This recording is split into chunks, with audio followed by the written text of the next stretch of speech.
is a prophet, Prophet Isa, within the Muslim culture. So as a Muslim, like, we respect other religions. We call them people of the book. If you respect another religion, there's no wrong religion in that essence. Like, from your standpoint, because I am Muslim, because I have an imam who is not a messenger but an interpreter, is my religion wrong or askew in any context?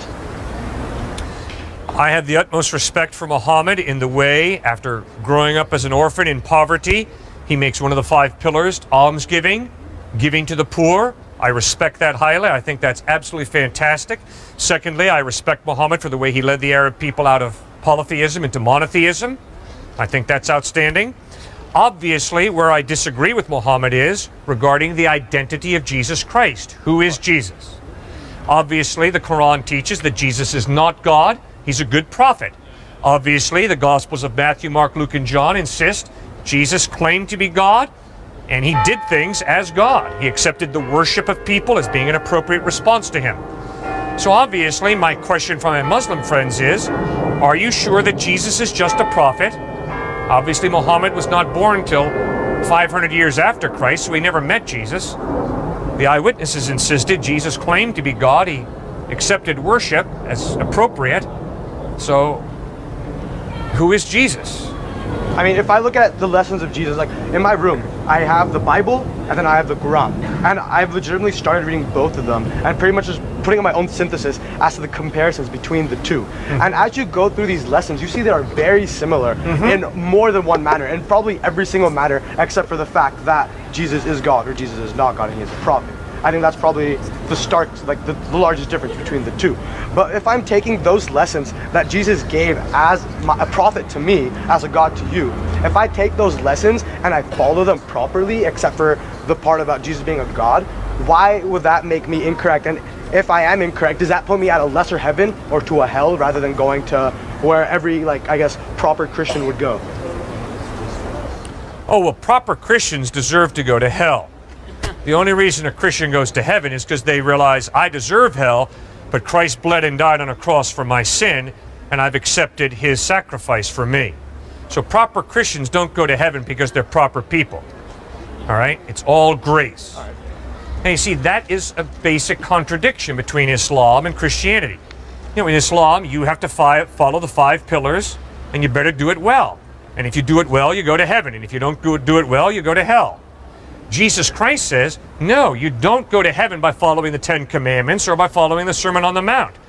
You go to heaven because you realize I am in desperate need of God's forgiveness, his mercy, his grace, and I throw myself upon Christ for that forgiveness, for that grace. You see, so you can't have it both ways. Either heaven is something that we earn and we deserve because we've kept the rules, or heaven is a gift that God gives us by grace. And so, like, as a Muslim, and so I'm a Shia, Ismaili Muslim. I'm about 1% of the whole Muslim population. I'm this really small sect. And the very first line in the Quran, or anything that any of our prayers, is Bismillahir Rahmanir Rahim. In the name of Allah, the most beneficent, the most merciful. And essentially the way that we've been taught that from our Imam, the interpreter, Aga Khan IV, the way it works out is man will sin, right? Like it's gonna happen no matter what. And the way that we've been taught, it is our goal to continuously approach and try to better ourselves, and we do need God for that forgiveness. And to me, it seems like what you preach is the same thing that I've been preached to my whole life. Okay, except that the question is, how does God forgive? Remember, God is unchanging, right? Correct.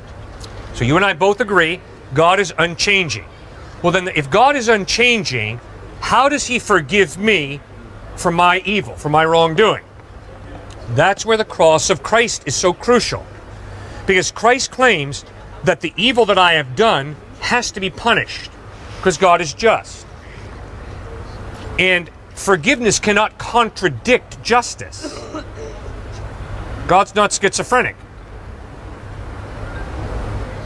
At the cross, Christ lays down his life to absorb the just penalty for our wrongdoing, thereby offering us the option of forgiveness if we choose it. See, so obviously in the Quran, the idea of Christ going to the cross is unacceptable because God would never allow a good prophet to die such a horrible death, right? But in the Gospels, what we have is, they're not biographies. They focus on this cruel, crass death of Christ on a cross. Why do they focus on that? Because Jesus insisted that it's his death on the cross that's the linchpin. It's the key to reconciliation with God.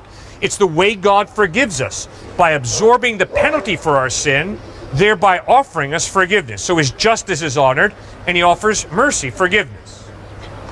So I guess it's kind of like in closing, right? My fear, the reason I ask this question is because my fear is, as a Muslim, if I don't do the proper things, and if I'm not the right religion, say I'm not like, say being Christianity is the right religion, and like taking Jesus in, if that is the right thing, but I don't believe it, am I going to hell? And if I don't want to go to hell, should I convert? And if I convert and I do it out of fear, am I still going to heaven because I do it for the wrong reasons? Rather than for forgiveness, I do it for fear?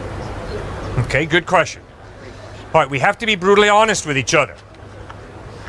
If Muhammad spoke the truth, I am going to hell. Because I don't worship Allah, I don't accept Muhammad as his prophet. So I'm going to hell. If Jesus Christ spoke the truth, and I reject Christ, his death on the cross, his deity, then I'm going to hell. So in this case, you're going to hell and I'm going to hell from each other's standpoints, correct? Correct. All right. According to Muhammad, I am going to hell. According to Jesus Christ, anybody who rejects him is going to spend eternity separate from him. That'll be hell. So, because we're thinking human beings, we had better ask ourselves, what is the truth? And we better follow the evidence. And if the evidence is that Muhammad speaks the truth, we better follow Muhammad. If the evidence is Jesus Christ spoke the truth, we better follow Jesus Christ. Or if the evidence is Siddhartha Gautama Buddha or the avatars of Hinduism spoke the truth, we better follow the evidence. Or if the evidence is that there is no God, we better be atheist. So then how do we tell, like, between Christianity and Islam specifically, all we have to compare are these two books, correct? We have these two books, we have scriptures that follow both of them. Good. We have a history that comes with both of them. Good. How do we know which one's evidence is more factual? How do we know which one's is more true? How do I know which one to follow and not end up in the wrong place? Because that is my fear. Good. Excellent question. First point, we better study both books to find out, are they accurate or not? Which is what I've begun doing. Good. And I think the evidence is clear. The Quran is reliable. The Quran has been carefully preserved over the past 1,500 years. If anybody wants to try and maintain that the Quran is inaccurate, they're out to lunch. I am convinced. The evidence is very carefully preserved over the past 1,500 years. You have a very accurate presentation of what Muhammad taught. The same thing is true of the Gospels. Very carefully recorded, a plethora of manuscript evidence to support the reliability. Okay, so we've got two very accurate books, the Quran and the Gospels. Now, obviously, they contradict each other, although there are similarities. Definitely. A lot of similarities, but also contradictions. Okay.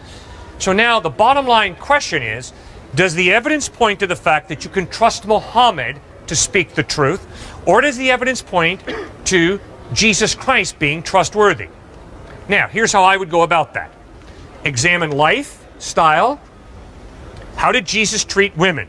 How did Muhammad treat women? How did Jesus treat his enemies? How did Muhammad treat his enemies? Those types of questions, lifestyle. Second question, ethical teaching.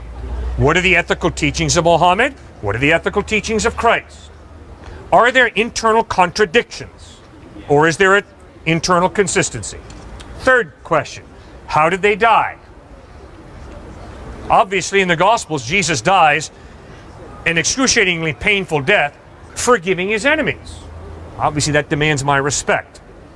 Fourth question, what happens after they die?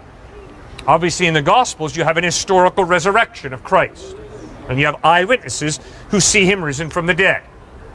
So, study the two, Muhammad in the Quran and Jesus in the Gospels, and ask yourself, what does the evidence point to?